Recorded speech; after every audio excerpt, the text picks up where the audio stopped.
Sejak Pilpres 2019, arena debat Pilpres sudah menjadi cara banyak orang untuk mengetahui karakter calon presidennya. Sekali lagi ya, karakter. Arena debat memang secara sadar selalu memancing karakter dari pasangan calon yang sedang kompetisi. Di luar arena debat atau di depan para pendukungnya, bolehlah sang paslon menyembunyikan karakter sebenarnya yang emosional misalnya. Tetapi ketika di acara debat, situasi itu bisa jauh berubah. Apalagi ketika lawan debat tahu kelemahan kompetitornya. Pancing aja lah emosinya, niscaya berantakan semua yang sudah tersusun di kepala. Contohnya Prabowo di debat ketiga. Baru bel tanda mulai berbunyi, Anies itu langsung menyerangnya tanpa ampun dengan sindiran-sindiran telak dan keras menghantam sisi asli Prabowo yang selalu dia sembunyikan dengan gimik-gimik joget dan narasi gemoy.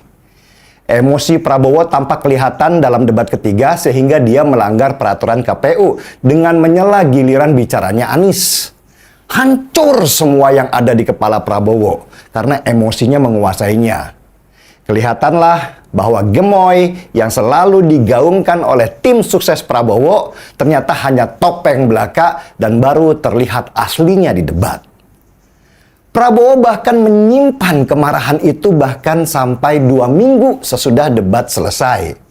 Di depan pendukungnya, Prabowo bahkan mengucapkan kata-kata makian karena tidak terima dia dipermalukan di depan publik secara nasional. Sedangkan Ganjar juga terlihat karakter aslinya yang tidak suka berkonfrontasi. Dia memilih jalan yang lebih santun, sehingga debat ketiga kemarin justru jadi panggung hajar-hajaran antara Anies dan Prabowo. Meski pada sesi-sesi di akhir, Ganjar ikut memanaskan suasana dengan pertanyaan yang keras kepada Prabowo, membuat Prabowo itu semakin marah. Begitu juga ketika debat keempat antar calon wakil presiden. Aksi Gibran yang seperti mengejek Profesor Mahfud MD itu menuai banyak kritikan dan kemarahan karena dianggap menghina dan tidak menghormati lawan debatnya yang jauh lebih tua dan secara akademisi itu jauh lebih mapan. Banyak orang yang menyayangkan bagaimana bisa arena debat selevel Pilpres bisa dibuat oleh Gibran dengan konsep mainan receh. Ini penghinaan dalam sebuah event terhormat nasional di mana rakyat sedang menunggu visi dan misi seorang calon pimpinan. Tetapi dari debat keempat calon wakil presiden itu juga masyarakat melihat bagaimana sesungguhnya karakter seorang Gibran Rakabuming yang arogan, yang songong, tengil, bahkan garing. Mau melucu tapi sama sekali nggak ada lucunya. Generasi milenial dan Z yang saya tanya, rata-rata itu mengaku jijik dengan penampilan Gibran di acara debat kemarin malam. Bahkan banyak orang yang salut kepada Profesor Mahfud MD karena mampu menahan emosi diejek oleh Gibran seperti itu. Mereka mungkin nggak bisa, berasa pengen nabok wajah songong itu. Seharian orang membahas kesombongan Gibran dan banyak di antara mereka para swing voters yang akhirnya bicara bahwa mereka tidak akan pernah memilih Gibran karena kesombongannya. Para swing voters itulah sasaran debat sebenarnya. Mereka yang belum punya pilihan, akhirnya sesudah acara debat, mereka sudah punya sikap untuk memilih siapa. Debat Pilpres itu sekarang menjadi hiburan masyarakat dan salah satu cara mereka untuk mencari pemimpin. Dari debat itu para pemilih melihat karakter asli para kandidat. Gak ada yang ditutupin. Semua karakternya akhirnya terbuka dan orisinal. Apalagi ditambah meme-meme yang beredar di media sosial semakin memantapkan para pemilih untuk memilih si A atau si C. Karena si B ternyata memuakan. Semoga kelak arena debat selevel Pilpres itu bisa berlangsung tanpa kekakuan. Debatnya harus lebih cair, harus saling berbantah-bantahan. Karena kalau saling memuji, itu bukan debat. Itu namanya pembagian tali asih. Dan seperti biasa, sesudah debat, ketika muncul banyak tone negatif dari pasangan calon yang bapaknya sekarang sedang berkuasa, sang bapak itu langsung turun ke lapangan membantu mengerek suara anaknya dengan bansos yang diklaim atas nama pribadi, padahal uangnya uang negara. Memang makin aneh-aneh aja sih bapak satu ini. Beda banget dengan bapak yang saya kenal dan saya bela 2 periode itu. Oke, kembali lagi di channel MD 2045. Salam inspirasi, salam NKRI, harga mati. Teman-teman mungkin sudah mendengarkan sedikit edukasi dari saudara kita Denny Siregar mengenai tingkah laku Prabowo dan Gibran. Tentunya Prabowo Subianto dan Gibran semakin hari semakin hancur citra karakternya. Mengapa saya katakan begitu? Karena Prabowo Subianto yang suka marah-marah dan Gibran juga sebaliknya seperti itu. Ya, tidak jauh berbeda lah dengan karakter Prabowo Subianto dan Gibran. Dan Gibran yang sering dibilang sombong dan arogan, tentunya memang Gibran dan Prabowo ini tidak layak menjadi seorang pemimpin ketika Prabowo dan Gibran memiliki karakter yang sombong dan arogan. Haston PDIP kalau dalam debat saja emosi, bagaimana jadi pemimpin yang baik? Kalau ketika kita emosian, tentunya bagaimana ketika diperhadapkan masalah yang sangat besar, apalagi membimbing diri kita sendiri saja tidak mampu dan mengontrol emosi kita saja tidak mampu, bagaimana nanti mengontrol sebanyak jutaan warga Indonesia. Sekretaris Tim Pemenang Nasional Ganjar Mahfud Haston Kristianto mengaku sepakat dengan Wakil Presiden ke-10 dan 12 Yusuf Kala terkait pemimpin harus menjaga emosinya.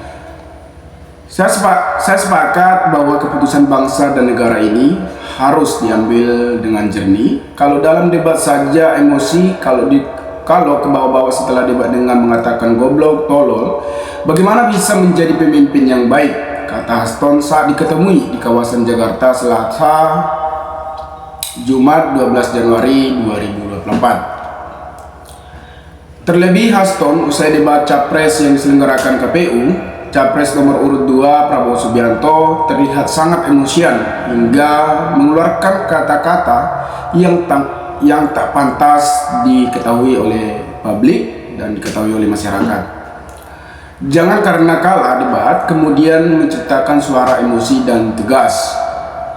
Nah, kalau kita lihat memang di saat perdebatan tersebut tampak sekali Prabowo sangat-sangat tidak terkontrol emosinya. Kita bisa lihat endasmu, entah apa itu, pokoknya dia mengatakan yang sangat-sangat tidak pantas untuk ditiru. Jadi seorang pemimpin harus menjaga sikap dan karakternya. Kendati demikian, Haston maklumi adanya sikap emosi dari Prabowo sebab sebagaimana Menteri Pertahanan Prabowo dinilai tak bisa menyampaikan konsep pertahanan dan geopolitik dengan baik dan saat debat.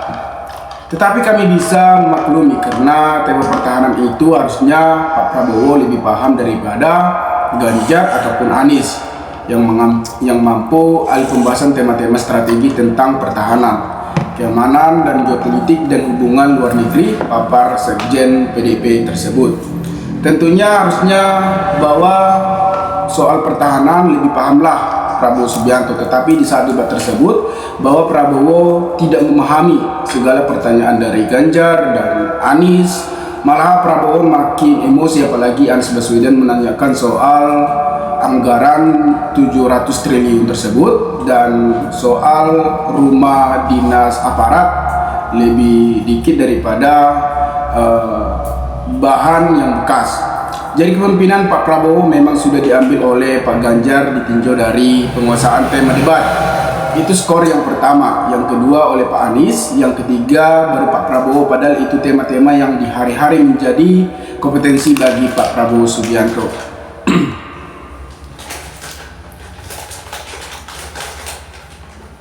Gemoy Prabowo dinilai sebab ilustrasi realitatis baliho pakai AL kontras dengan yang real. Calon Presiden nomor urut 2 Prabowo Subianto dinilai kurang gemoy ketika menghadapi debat Capres perdana di Komisi Pemilu Umum pada Selasa 12 September atau Desember 2023 lalu. Dosen Komunikasi Politik Universitas Gadjah Mada, menyebut penampilan debat perdana Prabowo yang makin kurang serius. Nah, semalam itu Pak Prabowo masih kurang gemoy. Kalau dipresentasikan mungkin menurun, gemoynya biasanya full 100%, menurun bisa 30%. Dalam acara tersebut memang kita lihat kegemuan Prabowo Subianto sudah hilang, bahkan memperlihatkan karakternya yang selama ini, yang suka marah-marah, yang suka joget-joget yang tidak karu-karuan. Ya, menurut saya bukan sosok pemimpin yang seperti itu. Seharusnya sosok pemimpin harus menjaga citra dirinya sebagaimana menjadi contoh bagi anak nusa bangsa dan negara.